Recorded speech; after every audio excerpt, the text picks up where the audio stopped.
We're going to again today be the gospel. So I need some help from a few of you to help, especially to act it out. We need someone in the crowd. You don't even have to get up, just someone in the crowd. So someone here who can be, yes, Isla, thank you. Isla will be someone in the crowd. And we need a rich man who wants to step out as the rich man today. Anyone can be the rich man. I'll identify as a man today. All right, come on out. Taking that role, you're going to come in for it in this parable. And then we need some people who are ready to be crops today. You know how crops are. They start down here and then they sort of rise. Great. Yeah, we need at least two more crops. I'll be a crop. Yes, good. Thank you, Jackie. Sorry for those online. I didn't mean to bobble the stand. Oh, one more crop. Come on now. Yeah, come on up, Amalia, Cece. Grow. Good, that's good. And then we need two people who are ready to be a barn. Yeah, good. Thanks, Shelley. Someone to partner with Shelley. Thanks, Bonnie.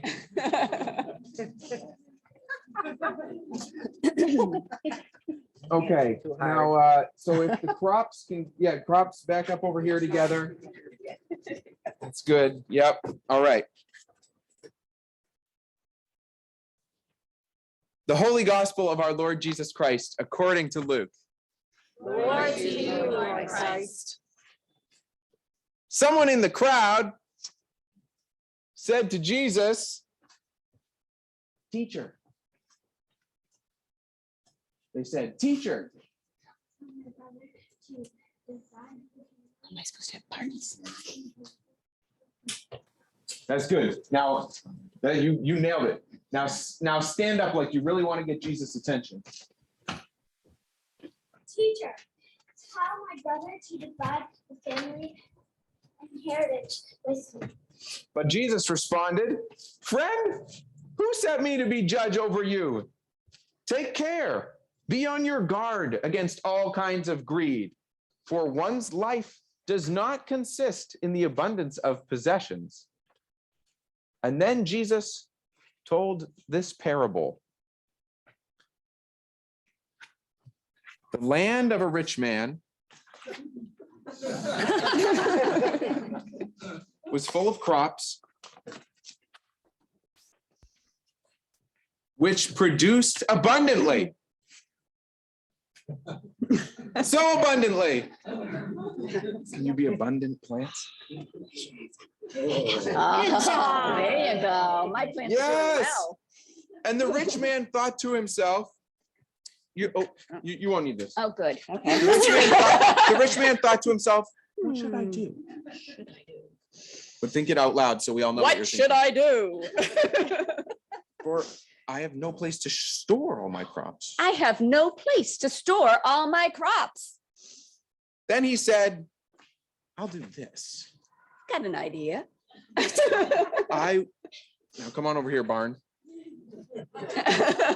Be sort of like a moderate sized barn if you could. Oh, No, just nice. moderate. Just a sort of a humble barn. Humble. Yeah. Look, the crops are too big for the barn. And so the rich man said, I'll pull down my barn. Sorry, barn. I will pull down my barn. And then I'll build a larger one. Build a larger one. And then I'll stick all my crops in it. And then I'm going to stick all of my crops in this nice big barn. Barn. Don't knock over the barn. And then I will lay on my beach chair. Ooh, sweet. I'm laying on my beach chair with a pina colada. Yeah, we're getting there. You're ahead of the script. I will say to my soul. I will say to my soul. Find your soul somewhere. It's here. It's here. I got it. And I'll say to my soul, soul. Soul. Relax. Relax. Eat. Eat. Drink. Be merry. Drink. Drink. Yes. But God said to the rich man, and now you're all going to be God now. Oh dear. God said to the rich man, you fool, everything you've worked for. Everything you work for, Whose will it be? whose will it be? For this very hour, For this very hour, your life is demanded of you. your life is demanded of you. It's time to die now.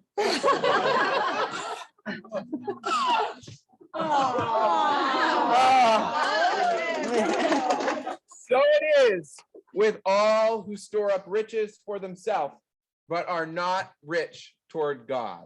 The gospel of the Lord. Praise to you, Lord Christ.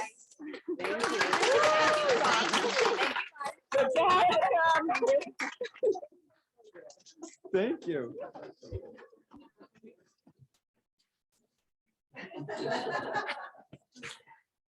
The greatest challenge with this parable, I think, is to let it say exactly what it says. There are other parables that we have to get context for, and we can spend time asking, well, what was the role of a foreigner in Jerusalem? Or what were those agricultural practices that were going on at that time that help us understand this? Not with this one. We don't need that with this. This parable is exquisitely tuned to our contemporary life. So some of us work inside the home, some of us work outside the home, but all of our family units, what is it that we bring home from beyond the work that it takes to household? What is it we harvest? What is money, income, money, right? And what are the barns where you store your money? Houses, cars, banks, savings account, checking account, stocks, 401ks, IRAs, shoebox. Remember, you can have a modest barn as well. And what else? There's more. Under the mattress, Clothing. annuities, stuff. Second houses, third houses, fifth houses.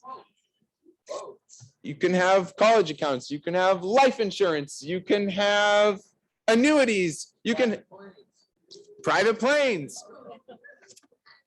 You guys really, yeah, you're all well schooled in the market of barns.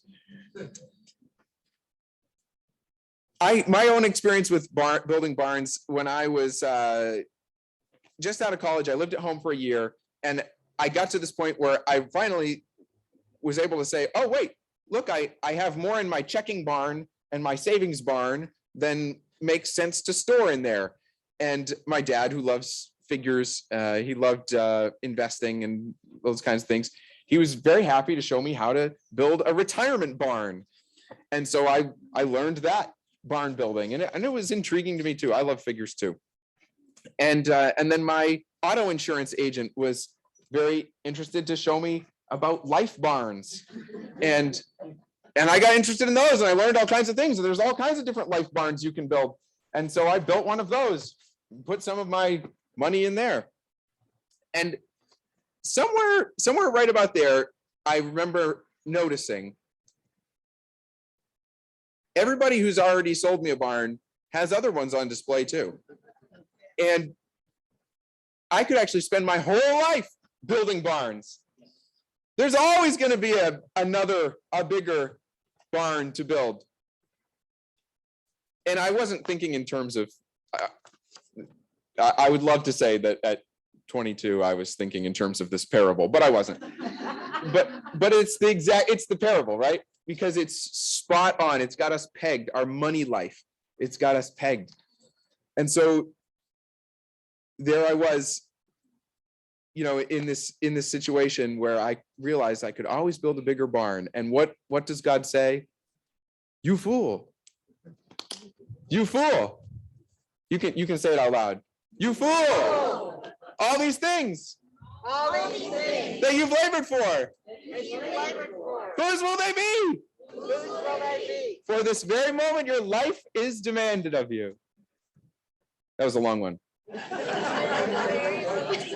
Yeah, right. You get it.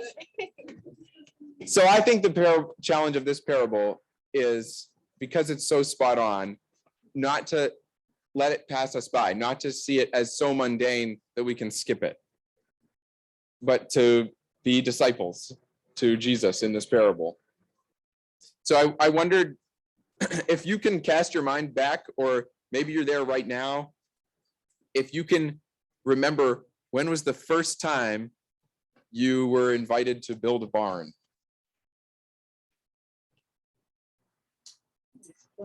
When you were 21. And do you remember what it was? What was the barn? Life insurance. Yeah. Paid off too. And it paid off. Okay. So what? Yeah.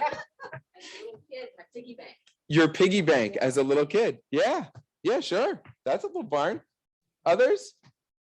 I can remember I had a tiny little job at the junior high school, and that's when I got my first checking account, was when I was in 7th grade. A little job in 7th grade at the junior high school, Yeah, and you got your first checking account. yeah. Yeah. Savings account. Savings account. Yeah. Oh. Not a checking. John? When I was 3 or 4, this would have been 1943 or 4, my grandfather bought me a war bond, $100 bond every year. And he put me When you were 3 or 4, every year your grandfather bought you a war bond and taught you about bonds. Yeah. it was a very serious conversation. Yeah. Yeah. Sam.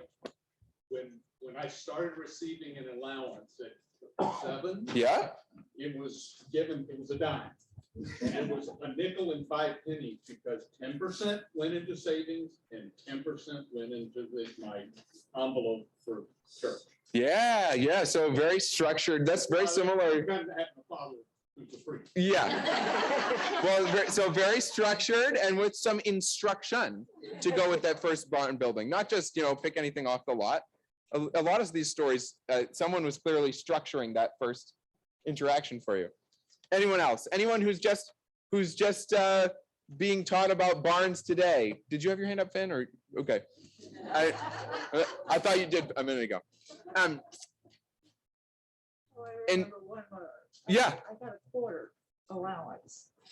And every Saturday I got the money and I went to the movies and I was supposed to keep a nickel out for church. I had a penny left over because I bought the ticket to go into the movie and popcorn. And that came to 24 cents. This is so Nancy, for those online, what Nancy or farther away, Nancy just said she would get a quarter and she was supposed to save a nickel for church, but she went to the movies, and when she got the ticket plus the popcorn, she only had a penny left over. This is the parable. It's all in there. Is there, when today do you find yourself, what's the kind of moments where you find yourself most tempted to go into the barn building business again? For example, for me, when I'm really tired and I've put way too much on my calendar and I'm over capacity, I'm all worn out, I have that kind of thought, like, in 30 years, I can retire and do nothing. And right? And then I'll say to my soul, relax. What do you know? You fool. You fool. If I'm lucky, that's what I notice in response, is God saying that. Do you know your own kind of moment where you go in for barn building again? Done paying for college. When you're done paying for college, you say, oh, then we can relax. Yeah. Others, the moments where you're tempted to be pulling down one barn, building another one. What kind of moment does that urge come over you these days? You're building a retirement barn. Yep, move from the working barn to the retirement barn. We're building more barns with 3 young girls. Uh-huh, yeah, yeah. And everything to come. Yeah, when you have kids. I mean, I have a 6-month-old right now, and it's like, oh, better build another barn. Yeah. There's an ambivalence to that urge. Is this one a good barn to build, or is this a chasing after vanity of vanities? Can you remember a time in your life where you were invited to build a barn, or you contemplated building a barn, and then you said, I don't need to do that. I don't need to pull down this barn and build a bigger one. Is there a moment you've had like that? Lyndon? When Greg and I were buying a house, everyone in our life encouraged us to pay way more money for our house than we could actually afford and take on way more debt than we actually wanted to. And they were showing us houses that they thought we should be buying. And it was really hard to look at that and say, actually, that's not sustainable, and I don't want to live paying off a mortgage. That's crazy for every single one of our life. But that was what was put in front of us as what we should be aiming for. Yeah, Lyndon talks about being in the market for a house, and everybody saying you should be buying this house, you know, that's beyond your means, and having to resist that. When I paid off the final payment on my car, and then do I get another brand new car right now? I don't, or I kept using the same car for 10 more years before I got another one. Yeah, Patricia's saying finishing car payments and suddenly saying, oh, should I be buying a new car that is, you know, that much grander? And then you chose to stick with the barn you had, and for 10 more years drive a car that was paid off. And it shouldn't be lost on us the moments where we choose, if we don't expand the barn, what do we do with those abundant crops that don't fit in the barn we have? It means there's some produce to share, to pass on, to keep in motion today. So all of this, it connects to the energy of Ecclesiastes. Heather, thank you for reading Ecclesiastes so pointedly. The vanity of vanities, all is vanity. I saw all the deeds that are done under the sun, and see, all is vanity and a chasing after wind. The teacher, as the author of Ecclesiastes refers to himself, or is referred to in the text, the teacher is having one of those moments where they're asking, wait, what if I actually tore down these barns and built smaller ones? Wait, do I need any barns at all? You know, in a moment you realize you do need a little barn. You know, there's a moderation, but the power of those moments where you say, wait, I could just run in the fields with no clothes on. That's the kind of moment, right? It's all just vanity. And by the end of the book, the teacher has reflected in Ecclesiastes, there's nothing better than to be happy and enjoy ourselves as long as we live. It's God's gift that all should eat and drink and take pleasure in all their toil. Not take pleasure someday when they can look at their full barn in the future, but take pleasure today in all that we're doing. And again, the teacher writes, all time is present to God. God sees all time at the same time. Therefore, we ought to look back upon God's face and stand in awe of God, which is another message that we shouldn't wait for some imagined time in the future to delight, to relax, but we should look back upon the face of God today and be in wonder, in delight. And I thought of two saints of this community, Lucy and Martha, who just passed from among us, and how in their own distinctive ways, they both had a life of delight day by day. of wonder and awe day by day. And it wasn't a mistake. It was cultivated in them. They made a choice about their barns. So this is the language that in the final sentence, Jesus gives us to go out with, to hold on to as we think on these things. And let this not be a mundane thing, but an incredible thing. Jesus says, don't be rich towards yourself, but be rich toward God. And it's great when you can just get two different options. To be rich towards yourself when you're building a barn, because we have to build barns sometimes. But when you're building that barn, are you being rich toward yourself, or are you being rich with God? Does your life look like the life of Lucy and Martha at their best? Are you building with delight today? And the kinds of barns, the reason we can still delight with them today is because part of what they built had an eternal delight. And that's the part we can still share with them. And when you're working and toiling under the sun, does that moment of toil reflect for you the best moments of your life, where you toiled with delight and you toiled with awe and you were looking upon the face of God even as you were working? And Jesus and Ecclesiastes say, it's the only way to live. Are you working and living and toiling rich towards yourself or rich towards God?